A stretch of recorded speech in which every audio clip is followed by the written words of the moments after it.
We the leaders அமைப்பு சார்பாக போதைப்பொருள் விழிப்புணர்வு பேரணி நடைபெற்றது. தர்மபுரியில் வி த லீடர்ஸ் அமைப்பின் சார்பாக போதை இல்லா தருமபுரி என்ற போதைப் பொருட்களுக்கு எதிரான விழிப்புணர்வு பேரணியில் திரளானோர் பங்கேற்றனர். தருமபுரியில் அண்ணாமலையின் வி த லீடர்ஸ் அமைப்பின் சார்பாக நேற்று நடந்த போதைப் பொருட்களுக்கு எதிரான விழிப்புணர்வு பேரணிக்கு அமைப்பை சேர்ந்த முருகன் தலைமை வகித்தார். சிவலிங்கம், மாதேஷ், செல்வம், பூவரசன் உட்பட பலர் முன்னிலை வகித்தனர்.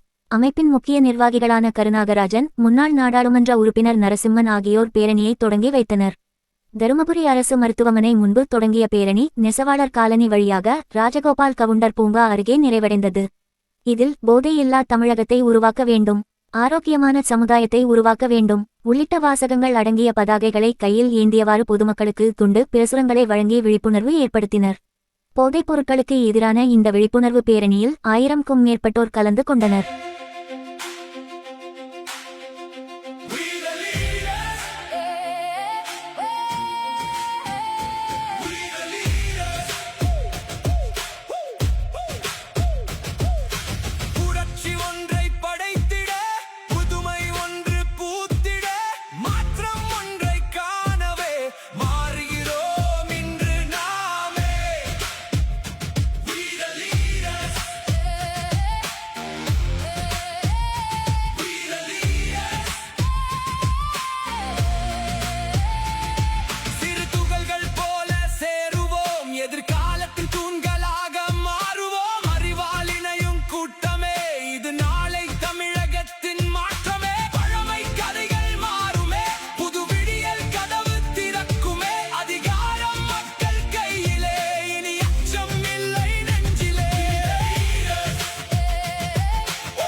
லீடர் அமைப்பின் சார்பில் எங்களுடைய முதன்மை சேவகர் திரு கே அண்ணாமலை எக்ஸ் ஐபிஎஸ் அவருடைய தலைமையிலே பொள்ளாச்சியில் இந்த தமிழகமே திரும்பி பார்க்கிற லட்சக்கணக்கான மக்கள், இளைஞர்கள் பங்கேற்ற ஒரு மாநாடு நடந்து முடிந்திருக்கிறது.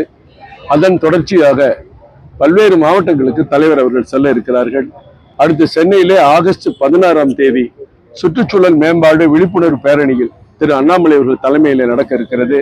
அதற்கு அடுத்தபடியாக கிருஷ்ணகிரியில மகளிர் மேம்பாடு குறித்த மிகப்பெரிய மாநாட்டிலே திரு அண்ணாமலை அவர்கள் கலந்து கொள்ள இருக்கிறார்கள்.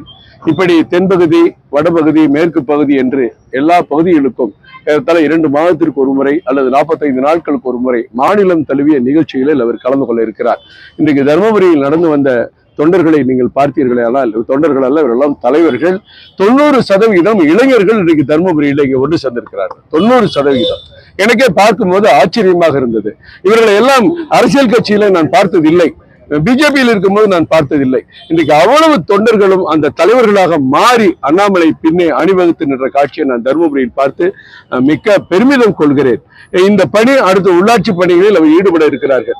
இந்த போதையில்லா தமிழகத்தை உருவாக்குவோம் என்று திரு அண்ணாமலை அவர்கள் ஒரு பக்கம் சொல்லிக் கொண்டிருக்கும் போது, ஒரு பக்கம் 717 கடைகளை மூடிவிட்டோம் என்று தாவேக அரசு சொன்னது முதலமைச்சர் சொன்னார்கள்.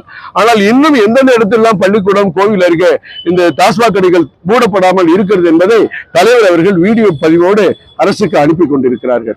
ஒரு பக்கம் 54 புதுவிதமான மதுபான வகைகள், ஒரு பக்கம் வெளி மாநிலங்களில் இருந்து பெங்களூர், பாண்டிச்சேரி, ஆந்திரா, தெலுங்கானால இருந்து தயாரிக்கக்கூடிய மதுபான வகைகளும் தமிழகத்தில் கிடைக்கப் போகிறது என்ற விஷயம். ஒரு பக்கம் எப்படி நாம் ஒரு சரவணபவன் ஹோட்டலில் போய், ஆரிய பவன்ல போய் சாப்பிட போகும்போது அங்க காபி, டீ சாப்பிடுற மாதிரி உள்ள ஹோட்டல்ல சாப்பிட்டு விஸ்கி பிராந்தி சாப்பிடலாங்கிற ஒரு திட்டம் கொண்டு வர போறதாக ரெஸ்டோ பார் என்று சொல்லக்கூடிய வகையிலே செய்து கொண்டிருக்கிறார்கள். வெளிநாடுகளில் தயாரிக்கப்படுகிற சரக்குகளும் இன்றைக்கு தமிழகத்தில் கிடைக்கும் என்று சொல்கிறார்கள். ஒரு பக்கம் போதையை ஒழிப்பதற்கு திரு அண்ணாமலை பாடுபடுகிறார்கள். ஒரு பக்கம் தமிழக அரசு மது விற்பனையை அதிகப்படுத்துவதற்காக செயல்படுவது கொஞ்சம் வேதனை அளிக்கிறது. அடுத்த மாதம் சுற்றுச்சூழல் மேம்பாடு, தமிழகத்தில் நீர் மேலாண்மை, ஏரி கால்வாய்களை சுத்தப்படுத்துவது, வீதர் அமைப்பின் சார்பில் ஆங்காங்கே மாவட்ட கலெக்டருக்கு அனுமதி பெற்று அந்த பணியில் நாங்கள் ஈடுபட போகிறோம் என்பதையும் தெரிவித்துக் கொள்கிறேன். இதே போல எதிர்ப்பு தெரிவிப்பீங்களா? இதுல சந்தேகமான கேள்வியே இல்லை. உங்களுக்கும் இதுல கடமை இருக்கு, எனக்கும் கடமை இருக்கு. மேகதாது அணை கட்டுவதற்கு காங்கிரஸ் அரசாங்கம் 9,500 கோடி பட்ஜெட்ல நிதி ஒதுக்கிட்டு உக்காந்துருக்காங்க. திருப்பி அதே காங்கிரஸ் ஆட்சிக்கு வந்த பிறகு நமக்கு பயம் அதிகமாயிருச்சு. ஏற்கனவே கலைஞர் இங்க முதலமைச்சரா இருக்கிற பொழுது இந்திரா காந்தி அவர்களுக்கு நன்றி பாராட்ட வேண்டிய கடமைக்காக தமிழக மக்கள் வஞ்சிக்கப்பட்டு ஆரங்கி கபினி போன்ற அணைகள் இங்க கட்டப்பட்டதுனால கூடுதலாக ஒரு 40 டிஎம்சி தண்ணி தமிழகத்துக்கு திறந்து விடக்கூடிய தண்ணி அங்க நிறுத்தப்பட்டது. அதே நிலை திருப்பி மேகதாதுல மறுபடியும் ஒரு 45 டிஎம்சி தண்ணியை தேக்கணும்னா ஒட்டுமொத்த தமிழ்நாடும் டெல்டா பகுதியும் பாலைவனமாகும். டெல்டா பகுதியில விவசாயம் மட்டும் இல்ல, தமிழ்நாட்டில் பல்வேறு காவிரி கூட்டு குடிநீர் திட்டங்கள் செயல்படுவதை நம்ம பார்த்திருக்கிறோம். அதுவும் பாழாகும். பெங்களூர் குடிநீருக்கு தண்ணீர் தேவைப்பட்டா ஏறதால 5 டிஎம்சி தண்ணீர் பெங்களூருக்கு குடிநீருக்கு போதும். பெங்களூர்ல வாழ்ற மக்களுக்கு 5 டிஎம்சி போதும். அதுக்காக 45 டிஎம்சி சேர்க்க வேண்டிய அவசியமே கிடையாது. எங்க தலைவர் தான் முதல்ல மேகதாது அறிவிப்பு வந்தபோது தஞ்சாவூரிலே 10,000 பேர் விவசாயிகளை ஒன்று கூட்டி முதலில் உண்ணாவிரத போராட்டம் நடத்தியது IPS திரு அண்ணாமலை அவர்கள் என்பதை இந்த நேரத்தில் சுட்டிக்காட்டுகிறேன். மேகதாது பிரச்சனைக்கு மற்றவர்களை விட தீவிரமாக மக்களிடம் இந்த விழிப்புணர்வை கொண்டு சென்று வீதலீடர் போராடும். 54 வகையான மதுபானத்துக்கு முக்கியத்துவம் கொடுக்குது அரசு. ஆனா மேகதாது கட்டுவதற்கு எதிர்ப்பு தெரிவிக்கிறீங்க. மேகதாதுக்கு முதலமைச்சரே சொல்லியிருக்கிறாரு. கரூர்ல பாடுற கூட்டத்துல எல்லாரும் பேசுறீங்க, எல்லாரும் சொல்றீங்க, நானும் அதே பேசணுமாங்கிற மாதிரி அவர் கடந்து போயிருக்காரு. காங்கிரஸ் அரசாங்கத்திட்ட அவர் வற்புறுத்தணும். காங்கிரஸ் அமைச்சரவையில் இருக்கிற 2 அமைச்சர்களும் வெளியேறணும். நீங்க மேகதாது கட்டுவேன்னு சொன்னீங்கன்னா உங்க ஆதரவே தேவையில்லைன்னு முதலமைச்சர் சொல்லணுங்கிறது தான் தமிழக மக்களுடைய ஆசை, விருப்பம் என்பதை இந்த நேரத்தில் சொல்லிக்கிறேன். ஏன்னா ஆட்சிகள் மாறலாம், ஆட்சிகள் யார் வேணாலும் மாறலாம்.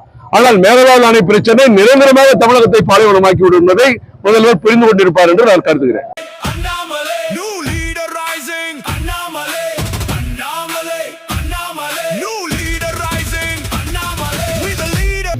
ஆக இந்த தலைமுறை என்சி தலைமுறை அண்ணாமலை தலைமுறை நம் தலைமுறை என்று பார்க்க வேண்டும். இன்றைய தினம் தமிழகத்தினுடைய மிகப்பெரிய ஒரு அளவாக வந்து கொண்டிருக்கின்ற தி லீடர்ஸ் அமைப்பின் சார்பாக மாபெரும் தமிழக தலைவர் அண்ணாமலை அவர்களுடைய கொள்கையை ஏற்று அவர் இட்டிருக்கின்ற பணியிலே முதல் பணியாக இருக்கின்ற தமிழகத்திலே போதை ஒழிப்போம், போதையில்லா தமிழகத்தை உருவாக்குவோம் என்ற கருத்தின் அடிப்படையிலே போதையில்லா தருமபுரியை உருவாக்குவதற்காக இன்றைக்கு உறுதிமொழி எடுக்கின்ற இந்த மாபெரும் பேரணியிலே நாங்கள் எல்லாம் கலந்து கொண்டிருக்கின்றோம். நமக்கும் பாரதக்கும் தான் போட்டி என்பதை நாம் அறிந்து கொள்ள வேண்டும். அந்த பணிகளை மேற்கொள்வதற்கு இந்த அடிப்படை கோரிக்கைகளை வைத்து மக்கள் மத்தியிலே சென்று நாம் ஒரு தனிப்பட்ட அரசியல்வாதிகள், நாம் ஒரு உயர்ந்த அரசியல்வாதிகள், லஞ்ச லாவண்யம் இல்லாமல், ஊழல் இல்லாமல் ஒரு தன்னலமற்ற ஆட்சியை கொடுப்பதற்கு தமிழகத்துடைய தானை தலைவன் அண்ணாமலை ஆட்சியை கொண்டு வருவதற்கு உறுதி ஏற்க வேண்டும் என்று உங்களை அன்போடு கேட்டு இன்றைக்கு போதை எதிர்ப்பை உறுதிமொழியாக எடுத்துக்கொள்ள வேண்டும் என்று கேட்டு நன்றியோடு விடைபெறுகின்றோம். ஆரோக்கியமான தமிழகத்தை உருவாக்க பாடுபடுவேன்.